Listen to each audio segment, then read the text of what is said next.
Hello guys and girls, hope you're well. Charlie here, feeling a bit coldy, so please excuse the voice.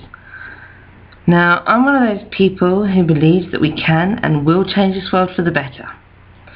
Some of you may have heard of something called a mass awakening that is going on at the moment. What that is more and more people who are starting to question what they think they know, what they've been told by mainstream media, religion, politicians, and schools, etc. The list is long. Now, the truth is not easy to get to, and more often than not easy to swallow either. Getting to it and accepting it is a long process, and I will discuss my truth-seeking tips in part 2. In this video, I'd like to talk about the attitude to adopt throughout the process of seeking the truth, accepting it, and trying to change the world, and this attitude will help contribute to positive change here on Earth. The key words are open-mindedness, tolerance, respect, and unconditional love. Now, these are all closely linked, as I will try to explain. Now, open-mindedness means that you have to reset your mind to a certain extent. Sort of like looking at the world through the eyes of a child. You have to keep reminding yourself that you don't know everything, that you and those who have taught you all that you know could be wrong.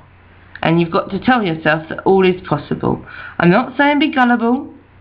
I'm just saying keep your mind wide open, because everything is possible.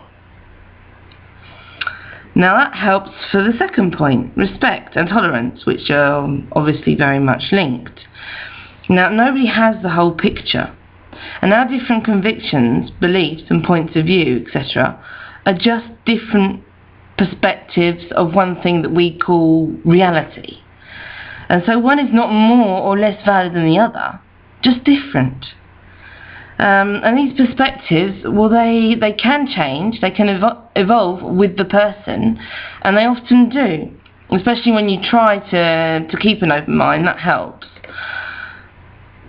What I mean to say is that we all have our own path to tread and our own experiences to have, and we need to respect that. We need to respect these differences and differing points of view, and not just dismiss them. Because you never know. They could be right.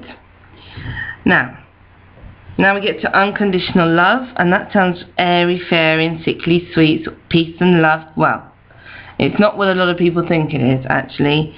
It's quite simple. It's not being in love with everything and everyone, as you may think. It's all about respect, about tolerance, and about forgiveness. Forgiveness being the really hard one. Been there, done that. But it's very important. It's also, unconditional love is also about caring for humanity and for the planet, no matter what. Just do your best, you know. That's all you can do, is your best, and try to beat it all the time. Now, that's about it. That's the attitude to adopt. You know, keep your mind open. Accept differing points of view and tolerate the differences, and listen to them. You could learn something from different points of view, and loving each other, you know, respecting, tolerating, forgiving and caring.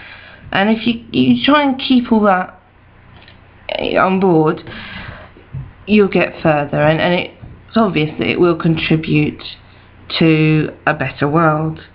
And it's actually lack of all of this that is part of what is keeping us in this sort of negative world that we've been living in. That has been part of it.